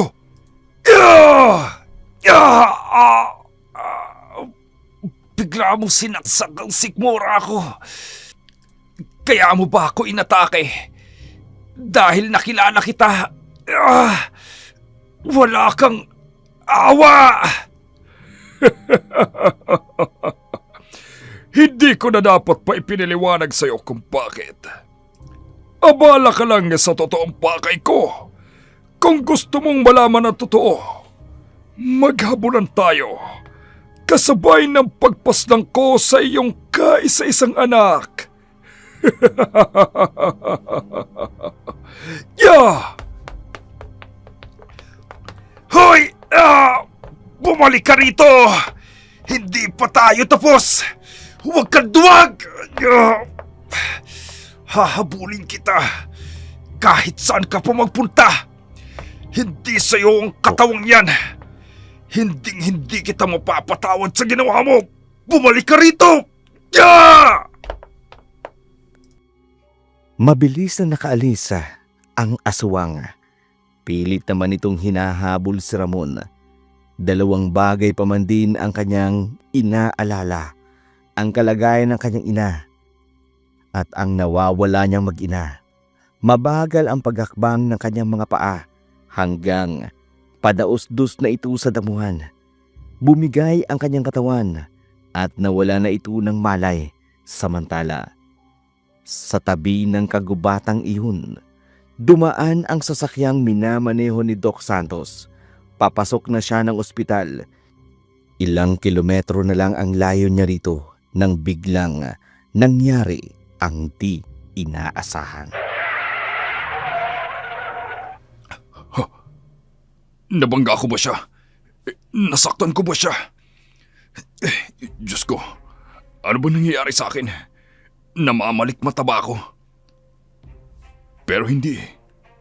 Totoong may nakita ako kanina. Bakit bigla ito nawala? Ano kaya kung bumaba ako? Sisilipin ko kung nasa harap ba ng sasakyan ang katawan niya. May bumagsak na mabigat na bagay dito sa itaas. Ano ba yun? Isa ba yung hayop? Diyos ko. Mukhang masarap ang isang to. Ano yun? May umuungol.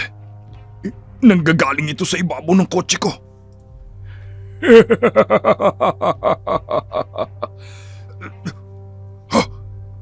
Niyuyugyug niya ang kotse ko. Diyos ko, ano bang kailangan nito sa akin? Wag! Itigil mo na yan! Kailangan kong makahingi ng tulong. Mukhang hindi ako bubuhayin ng isang to. Tulong! Tulong! Kung sino mang nakakarinig sa akin! Tulong!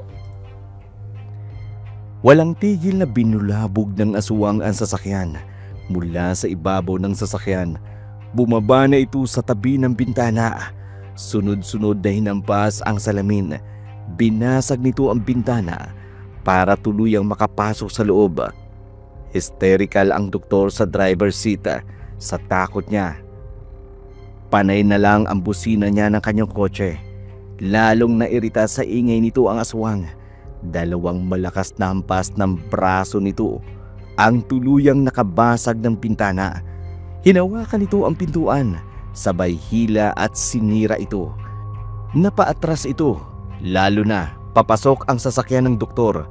Sinisipa at iniiwas niyang maabot ang kanyang mga paa. Dito na humingi ng tulong ang doktor.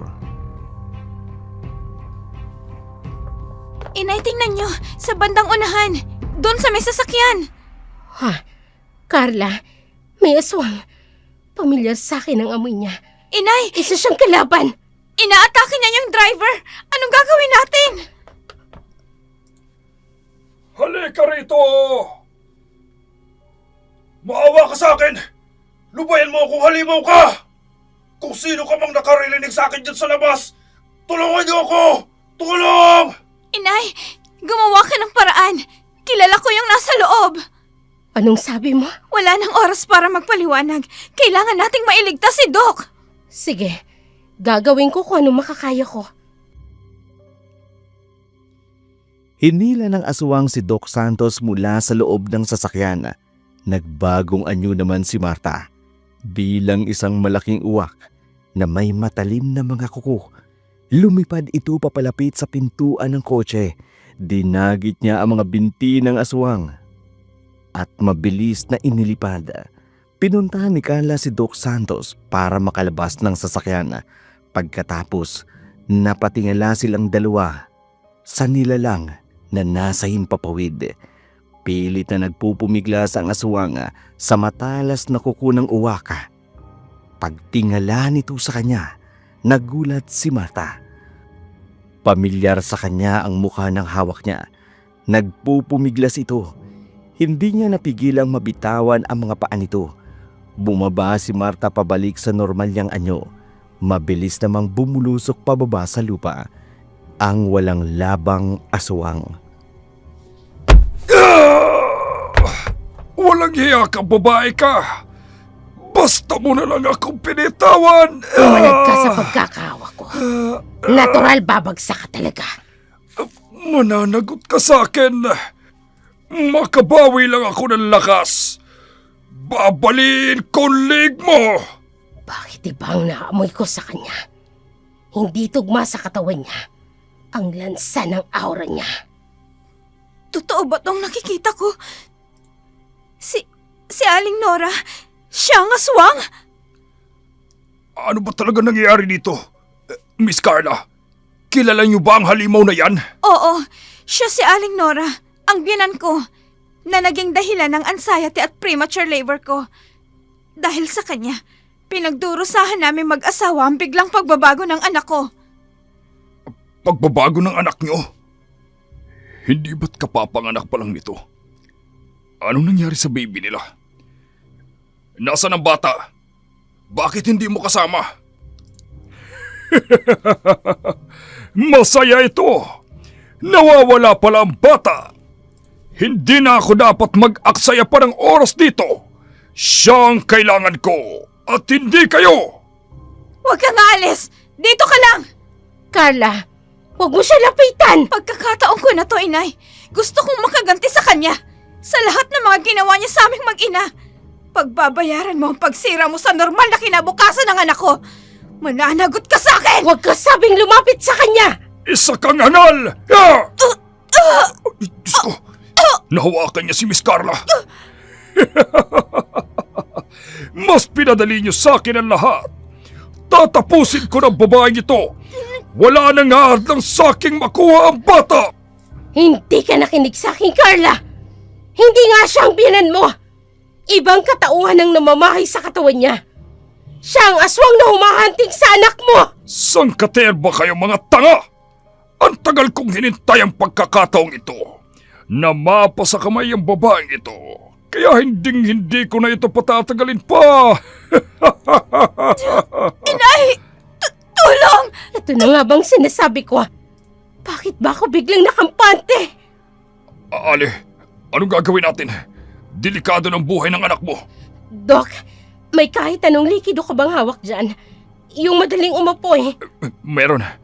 Heto, alkohol. Itapon mo yan sa kanya. Pagkatapos, itapon mo mismo sa kanyang posporong may sindi. Yun na lang ang tanging paraan para makuha ko sa kanya si Carla. Sige, susubukan ko. Nangihina na si Carla, tulad ng ginawa nito kay Aling Nora. Mabilis ang pagkilos ng doktor. Sinabuyan niya ng alkohol ang katawan nito at sinilaban ng apoy. Nabitiwan nito si Carla. Nagpagulong-gulong ito sa sahig. Akala nila'y nangihina na ito. Pero nakabawi ito ng lakas. Mabilis na binihag si Carla at Marta. Natulala si Doc Santos. Wala siyang alam sa ganitong mga bagay na supernatural ang mga nagaganap sa kanyang harapan. Nagmamakaawa na ang mag-ina pero hindi ito nagpatinag. Ilang saglit pa'y biglang lumitaw ang maliit na aninong nilalang. Mabilis na itinulak ang aswang. Tumilapon si Aling Marta at si Carla. Sumubsob ang aswang sa sahig. Nagulat ang lahat. Ang maliit na nilalang nang biglang lumitaw. Anong nangyari? Bakit bigla tayong tumilapon? Carla, anak, tingnan mo ang nasa harapan mo. Anong... Ikaw? Teka, si baby ba yan? Totoo bang siya yan? Hindi ako makapaniwala. Parang higit pa sa inaasahan ko. Ang aurang nakikita ko sa kanya. Ang maliit na nilalang sa ospital. Paano na siya napunta rito? Ibig sabihin, ang anak ni Carla, ang batang nanggugulo sa ospital namin.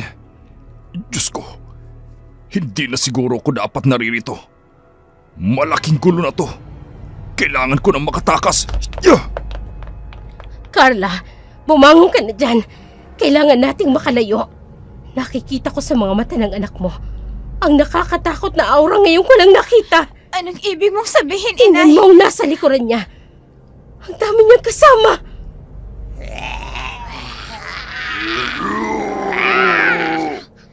Diyos ko, sino ang mga yan? Sila ang mga aswang na sinasabi ko na humahanap sa kanya. Sila ang pamumunuan ng iyong anak. Diyos ko, ibig sabihin ba nito, hindi ko na siya mababawi sa kanila? Patawad, anak. Mukhang huli na sa atin ang lahat. Anong ibig sabihin nito? Tinalikuran na ako ng mga dati kong alagad at magiging sunod-sunuran na sila sa sanggol na yan. Hindi ito maaari! Tapusin niyo siya! Hindi! Mga traidor kayo! Ako ang inyong pinuno! Hindi ang maliit na nilalang na yan! Huwag! Huwag! Gusto ko mayakap ang anak ko, inay! Hindi na pwede. Kailangan na rin nating makalayo. Maging tayo. Hindi sasantuhin ang mga yan.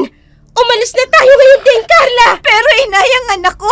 Paano na ang anak ko, Patawad, anak. inay? Tayo na. Umalis na tayo. Pero inay, hindi pa ako handang isuko siya sa kanila. Tumigil ka na. Isuko mo na lamang siya. Hindi rin pwedeng magkasama kayo. Kailangang mamatay ang isa sa inyo para mabuhay ang isa. Mas makabubuting maihiwalay ka sa kanya ng tuluyan para parehas kayong mabuhay. Tara na, umalis na tayo bago pa sa atin mabaling ang gutom nila. Halika na, Carla! Umalis na ang mag-ina. Maging si Doc Santos. Hindi siya makapaniwala sa kanyang mga nasaksihan. Ngayon, mas naging malinaw sa kanya ang lahat. Ang mga kababalagan. Dahil nga sa batang isinilang ni Carla.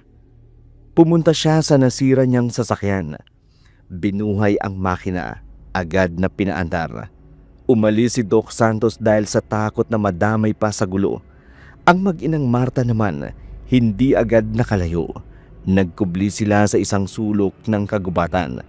Pinagmasdan ang ginagawang pagpaparusa ng maliit na nilalang pati na ang kanyang mga alagad sa pananakit sa kanyang pamilya. Narinig nila ang kusang pagtatapat ng katauhang lumulukob kay Aling Nora. Inamin nitong nagpalipat-lipat ito ng katawan upang madaling matagpuan ang anak ni Carla. Ilang tao na ang ginamit niya para lang maisakatuparan lamang ang nais niyang mapalapit sa pamilya ni Carla. Mula sa mga kapitbahay na namatay, maging ang kanilang kapitan na nadamay sa pagpapalit nito ng katawan sa kasamaang palad. Ang huling nagamit nitong katawan ay ang katawan ni Aling Nora. Tuluyang pinaslang ng mga nilalang na yun ang katauhang pumapailalim kay Aling Nora. Ang katawan naman nito'y bumulagta na lamang, lupaypay at walang buhay. Unti-unti nang umalis ang ibang alagad, maliban sa maliit na nilalang. Saglit na napahinto at napatitig sa kanyang ina at lola. Hindi mapigilan ni Carla na mapaiyak ng mga oras na yun. Inay, sabi niyo sa akin, ililigtas natin siya. Binigon niyo ako, Inay. Sinungaling kayo. Kapakanan mo ang mas inisip ko. Huli na ang lahat para sa kanya, Carla. Si Ramon, siguradong magagalit siya sa akin. Oras na malaman niyang totoo. Ako na ang bahalang magpaliwanag sa kanya. Kaya tumahan ka na. Mama. Carla, tingnan mo ang bata. Tahimik na nakatingin sa atin. Umalis sa mga kasama niya. Iniwan siya mag-isa. Inay, baka may pagkakataon pa. Susubukan ko siyang bumalik sa akin. Carla! Inay, pakiusap. Nay, kahit sa huling pagkakataon, susubukan ko. Baka magbago pa ang isip niya. O kung sakali man, mayakap ko siya sa kahuli-hulihang sandali. Bago man lang siya hayaang sumama sa mga kasama niya, Inay. Sige. Baby ko. Anak. Nandito si Mama. Halika na. Bumalik ka na kay Mama. Sumama ka na sa akin. Hindi ko kakayaning mawala ka sa tabi ko. Mahal na mahal ka namin ng papa mo, anak. Anak, nakatitig lang siya. Wala siyang reaksyon. Baby ko. Huwag mo naman gawin sa akin ito. Ilang buwan ako nanabik na makasama ka. Pakiusap, anak. Bumalik ka na sa akin. Tanggap ko kahit na ano ka pa. Tanggap ko kahit mahirapan ako sa pagpapalaki sa'yo. Basta makasama lang kita, anak. Huwag mo lang akong iiwan. Anak. Umiling siya, Carla. Ayaw niya. Nakapangako na siya sa kanyang mga alagad. Sasama siya sa kanila. Anak ko. Tawad, Mama. Papa. Tumalikod na siya, Carla. Paalis na siya. Anak! Sandali! Anak! Teka lang! Huwag mo akong iwan! Hindi pa kita nayayakap sa huling sandali. Sandali lang, anak. Pakiusap. Pagbigyan mo si Mama. Anak ko, baby ko. Bumalik ka sa akin. Hindi ko kakayanin ito, anak. Bumalik ka sa akin, baby ko. Huwag mong gawin sa akin to, baby ko. Anak, sandali! Wala nang nagawa pa si Carla. Tuluyang umalis ang sanggol na 9 na buwan niyang dinala sa kanyang sinapupunan. Hinagpis at sama ng loob ang tanging namutawi sa mga labi ni Carla. Wala na siyang nagawa pa. Mas pinili siguro nitong sumama na lamang sa kanila upang hindi na maulit pa ang ganitong pagkakagulo sa kanilang pamilya. Nagalit rin si Carla kay Ramon dahil wala ito sa tabi niya sa ganong mga pagkakataon. Ang hindi niya alam, pinatay na nito ang katauhang lumulukob kay Aling Nora. Natagpuan ng mga pulis ang kanyang bangkay. Di kalayuan sa kanilang kinalalagyan. Si Doc Santos naman, inireport sa mga pulis ang insidente. Pero hindi niya inihayag ang buong katotohanan, lalo na ang pagkakasanggot ng mag-inang Marta. Ito ay biglang nagtanaw ng utang na loob sa pagkakaligtas ng buhay nito noong gabing naganap ang kababalaghan. Sinabi niyang isa rin sa mga biktima ang mag-ina, lalo pat namatayan sila ng isang kaanak. Sinabi niyang inatake sila ng mabangis na mga hayop. Sa ganoong paraan lamang niya maibabalik ang utang na loob nito sa kanila. Kumalat man ang kwentong iyon sa kanilang lugar. Si Doc Santos mismo ang naghayag na hindi dapat pang pag-usapan ang mga pangyayari. Kailangan nilang igalang ang mga namatayan. Ganon din ang ginawa ng mga kinauukulan. Hindi na nila muling inungkat pa ang lahat ng mga kaganapan. Si Marta at si Carla naman bumalik sa luntawan matapos mailbing ang bangkay na mag-ina. Sa ganitong paraan lamang maiisip ni Marta na makatutulong kay Carla na makalimutan ang masalimuot na nangyari sa kanyang pamilya. Ang pagmamahal ng ina ay tunay na sukdulan hindi lamang sa pag-aaruga, kundi sa pagbibigay laya. Hinayaan niyang tahakin ng anak ang pinili nitong landas, kapalit ang pagsasakripisyong mapalayo sa isa't isa. Sa muli, kung bago pa lamang kayo sa aming channel, huwag kaliligtaang mag-like, mag-share, at i-click ang notification bell para updated kayo sa mga bagong video na aming i-upload. Maraming salamat po.